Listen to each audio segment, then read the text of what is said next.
What's up, everybody? It's Soren Baker here on Unique Access Entertainment. As always, please hit that subscribe button. It's right down there and it's free. That enables us to keep coming to y'all as often as possible with as many interviews as possible. So please hit that subscribe button, like our content, share it, talk about it, be about it, each one, teach one. And we appreciate your support in getting us this far. And of course, if you haven't already, hit that join button right next to subscribe. But that also enables us to keep growing and developing in so many different ways behind the scenes. And that makes it into what we present to you here on Unique Access Entertainment. Now, today, we have the honor and the privilege of being joined by little brother, Big Pooh and Phonte. Thanks for coming through, y'all. The way you do it, when you guys are describing the adrenaline feeling from getting the love from the crowd. So it's this weird world you're traversing where you're on, but you're not in. You got a deal, but you're not paid, but you're performing and you're getting all this love. So how, on the show level, how did you guys navigate and, maneuver through that reality too? I think the shows were like, that was like recording in the beginning, and then the shows became like the only, I'll say, innocent time in this whole, like, during this whole thing. Like, it performing, it was just the energy between you, the energy and the synergy between you and the crowd. Like, you're not thinking about record sales, you're not thinking about how much money you have or don't have. Nobody's thinking about that. It's just, you're just sitting there and the energy is just transferring. And that's, like I said, that's one of the few innocent times there is. Between you and the audience, because there's the only expectation at that point in time is for you to deliver a good show, and your only expectation of the audience is to give you energy, is to feed you that energy back. So I think for, like, it was almost like compartmentalizing. You get on stage, that's one aspect. In the studio, that's one aspect, and then it's everything else. And so, like I said, on stage, it was just a different feeling. There were no questions being asked. There were no, nobody was looking for anything from us at that point in time. But like I said, but that energy we gave on stage. So, I always, and to this day, I always appreciate that moment on stage, because it still feels innocent. Like, that's one of the last remaining things about being in this industry that feels innocent, is being on stage, that hour or whatever time we're on stage. So it's interesting you're saying that, Pooh, because obviously I didn't know you guys back then, hadn't met you or anything, but it seems intriguing that even while making the listening, either before ABB, after ABB, during that you guys already were thinking about the business of the music as opposed to just making the music. So why did you both already feel that way so early in the process? Shit, I had a kid. You know what I mean? Responsibility will do it to you. Hell yeah, like, I had to think about the business, you know what I'm saying? I had a son, so, I was 20, I was 22, I think. Yeah, I was 22, when I had my oldest son, Dylan. And yeah, I had to think about that shit, you know what I'm saying? Because it was, while I understood that music was an expression and it was just something that made me happy, I also understood that rent is not due just on the first, but every first. You feel me? Every first. You know what I mean? So it's like, that was just a concern for me. And so, in thinking of the business, in those early days, like doing shows and, like, I mean, we had no clue how any of that worked. And it was very tricky to navigate, because we didn't understand how it worked. And we really didn't have anyone who knew the business to help us navigate that. And so, we made a lot of, big mistakes that thank God we were able to recover from. But yeah, we made a lot of mistakes, man. So thinking about the business, for me, I had to, even if I didn't know it.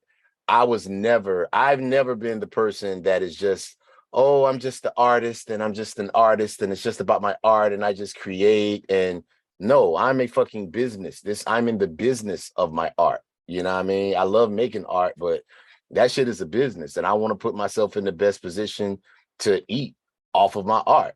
You know what I mean? And so that was always a concern for me. What about you, Pooh? Yeah, I mean, it became I'm just inquisitive. I don't like things happening, and I have no idea what's going on. So I've always been very hands-on. I like having control of my own Destiny. yeah, there you go. I couldn't think of the word. And so I've always been very involved just because I want to know. I don't want to know just how much I'm getting. I want to know why I'm getting that much. I want to know, how the mechanism to me getting this much works. I need a check and a statement. Right. You know what I'm saying? So for me, that's always been the thing. Once again, I didn't have any responsibility at the time, but I knew that, well, I did have responsibility of paying rent and, paying my bills or whatever, because I was out of school by then. But I just wanted to know, like, okay, this isn't a regular job where I know every 2 weeks or every week or whatever it is, I'm going to be getting X amount of dollars, and this much is going to be going towards taxes, and this much going to be going towards Social Security. I knew that wasn't my life. So I needed to be on top of what was coming in versus what was going out. How was I going to be able to sustain? Was I going to have enough fuck around money this month? Was like, I needed to know all of those things. And the only way to know those was to be conscious of the business. And while I didn't have a grasp of everything, shit, I still don't, but I knew I needed to have enough of a grasp to at least be able to sustain throughout, the time we were doing the music. So that was just me. That's just always been the type of person I am. Like, I'm like Tay said, like, neither one of us were ever them type of people. I'm just the artist and I just make music and somebody else take care of it. I don't even know how my bills are paid. Bullshit. Like, I know my bills are paid because I pay them. Because I pay them. You know what I'm saying? Like, I know every cent that come in and every cent that goes out. And that's just how I've always been. Like, that's not even just a music business thing. That's just life. Yeah.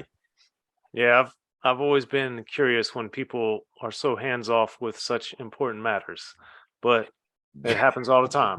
Absolutely. Absolutely. And tied into all of this, the title track, the listening, there's so many things about this song that I found intriguing. One, of course, we got the They Reminisce Over You sample, but beyond that, it's that people aren't listening. So as fans yourselves of music and then getting into it, why did you start thinking that as fans first? Man, that's a great question. I think it was and me and Pooh, we talk about this a lot. One of the things that keeps coming up is like, Slum Village. That's an example we always use. Fantastic Volume 2 is like a fucking masterpiece, one of my top 10 albums all time. And I played that album into the ground. Like, you know what I'm saying? Like, Coney Gardens. Come on, man. Like, just end to end, gate to gate. Like, that's what it is. And so it would always be crazy, when you would get that, people would say, that's just that backpack shit. And it's like, do you really hear what they're talking about?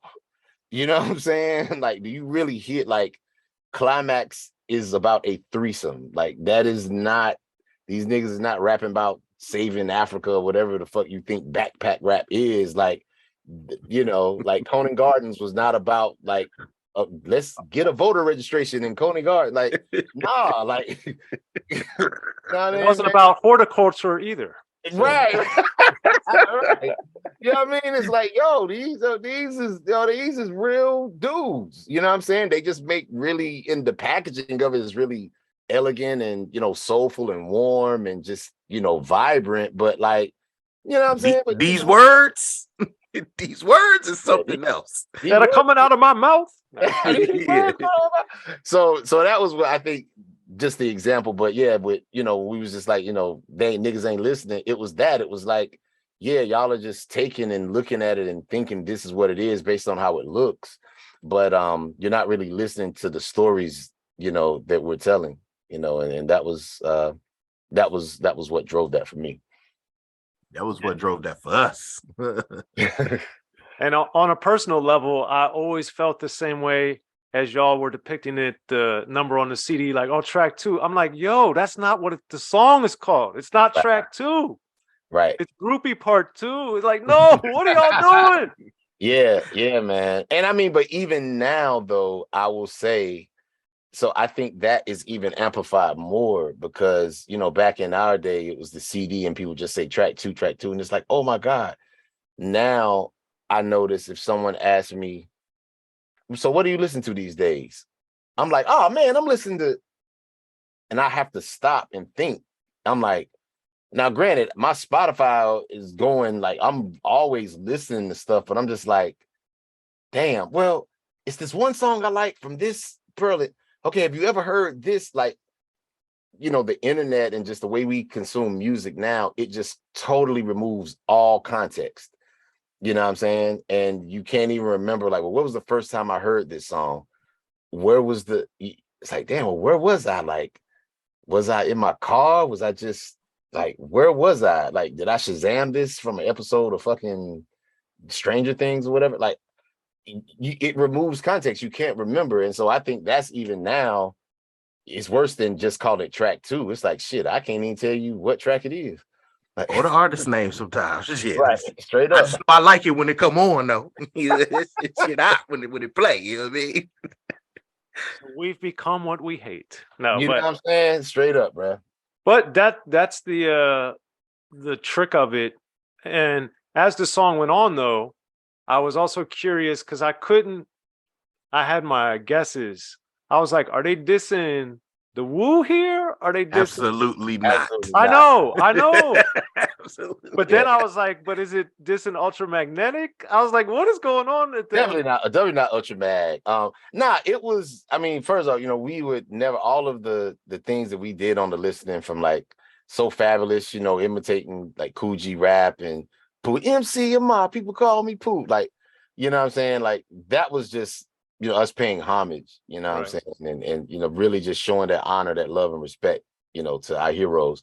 So no, it was not a diss to anyone. It was just for me, and I just say for me, because I'm just speaking from my perspective, Pooh's perspective, probably different. But for me, it was definitely Ghostface. It was a little Camp Low, what I mean? Just those MCs who I would listen to, because for me, I always notice that like, I'm very, like, I need things like to make sense. Like, they have to connect. They have to be like, it has to make sense. You know what I mean? And I always admired those MCs like a Ghost. Like, I remember reading an interview and somebody questioned him about what he meant. It was like a line he said in Nutmeg, Scooby snack Jurassic movie gets booby trap. Like, and they were asked, like, so what did that mean? And he was just like, I don't know what the fuck that meant. I was high when I wrote that shit. I don't know. And I thought that shit was amazing. Like, Nutmeg is like one of my top Ghostface songs, you know what I mean? And I just always admired those MCs that had that bravery to just be like, fuck it, I'm gonna just get that value, I guess, more form over content, so to speak. You know what I mean? Or maybe the other way around, but just the feeling of something rather than the literal meaning of it. And that was something that always scared the fuck out of me, because I just always had that need to kind of make sense. So with the listening, it was just that was me, like, imitating those MCs and paying homage to those guys that I really just loved, who just had that ability and the freedom to just be just absurd. You know what I mean? Also, in the same song, obviously, and brilliant, Yeah, and in the same song, paying homage to the Juice Crew at the same time. So absolutely opposite ends of the spectrum, but yes, I get it.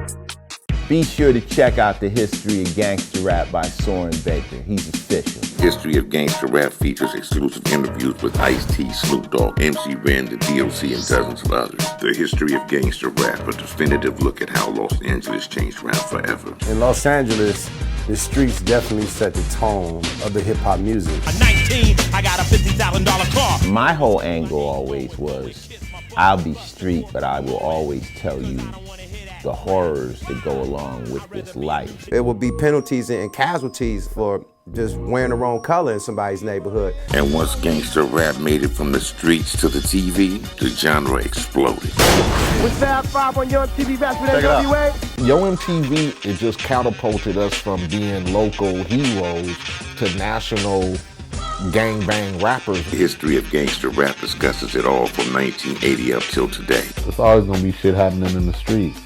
You know what I mean? So it's always gonna be something to talk about. The History of Gangster Rap in stores now.